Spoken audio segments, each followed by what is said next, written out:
Professional बहू बेटा। संगीता गांव में रहती और उसका बेटा बहू शहर में। शहर में दोनों नौकरी किया करते थे। बहू का घर मॉडर्न और अपने हिसाब से ही बनाया हुआ था।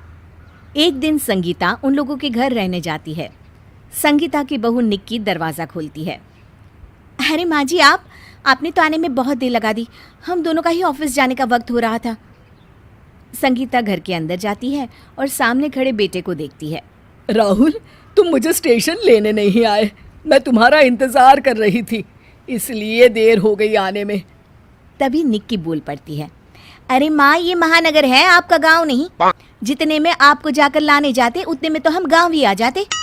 अरे तू तो चुप ही रह, बड़ी आई। माँ हूँ मैं इसकी, और मैंने अपने बेटे को इस लायक तो बनाया ही है कि वो इतना तो अपनी माँ पर खर्च कर ही सके।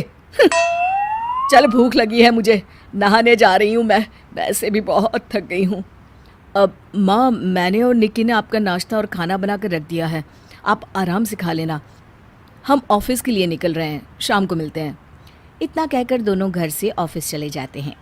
बेचारी संगीता पूरे घर में अकेली बैठी खाना खाती है, तो उससे खाना खाया ही नहीं जाता।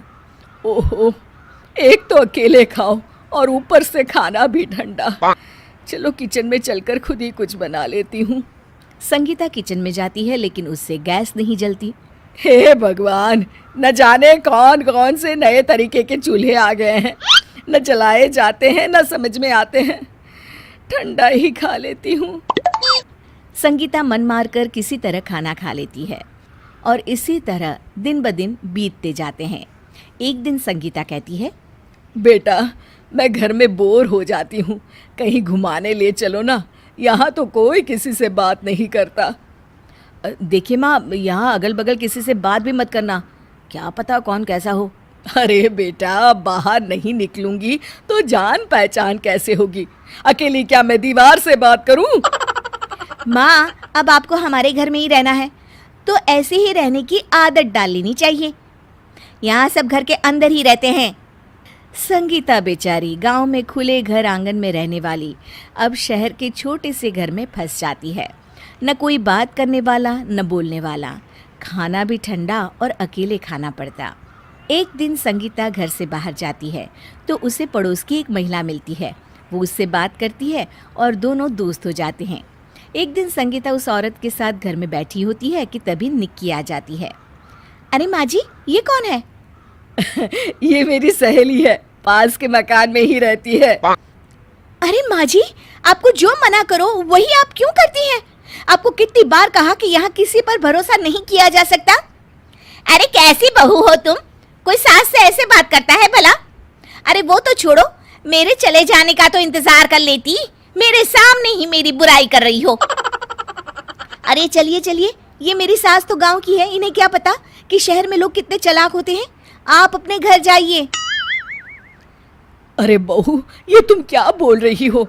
ये कितनी अच्छी महिला है और तुम्हें पता है? संगीता अपनी बात को पूरा करती उतने में ही पड़ोसन उसे कुछ भी कहने से मना कर देती है। पड़ोसन वहाँ से चली जाती है और संगीता भी निक्की से बिना बात किए वहाँ से चली जाती है। एक दिन सुबह निक्की अपने पति से कहती है, मेरी तबीयत ठीक नहीं है आज, मैं ऑफिस नहीं जाऊँगी, आप चले जाइए। राहुल ऑफिस चला जाता है। अचानक शाम को निक्की की तबीयत ज़्यादा खराब हो जाती है और वो बेहोश हो जाती है। निक्की को जब होश आता है तो पूरा परिवार उसके सामने खड़ा होता है और साथ ही वो पड़ोसन भी जिसे निक्की ने घर से निकाला था। अरे मुझे क्या हुआ था? तुम्हें अटैक आ गया था निक्की। ये तो अच्छा है कि वक्त रहते माँ ने पड़ोस की डॉक्टर आंटी को बुला लिया, वरना बहुत बुरा भी हो सकता था। शुक्रिया आंटी। हाँ, मुझे माफ़ कर दीजिए, मैंने आपके साथ बहुत बुरा व्यवहार किया, मैं आपसे माफ़ी मांगती हूँ। देखो बेटा, अच्छे और बुरे लोग हर जगह होते हैं, इसमें शहर और गांव नहीं देखा जाता। और तुम्हारी सास भले ही गांव की महिला हैं, लेकिन इनकी समझदारी कई शहरी औरतों से भी अधिक है। निक्की उनकी बात सुनकर शर्मिंदा होती है और अपने किए की एक बार फिर से माफ़ी मांगती है।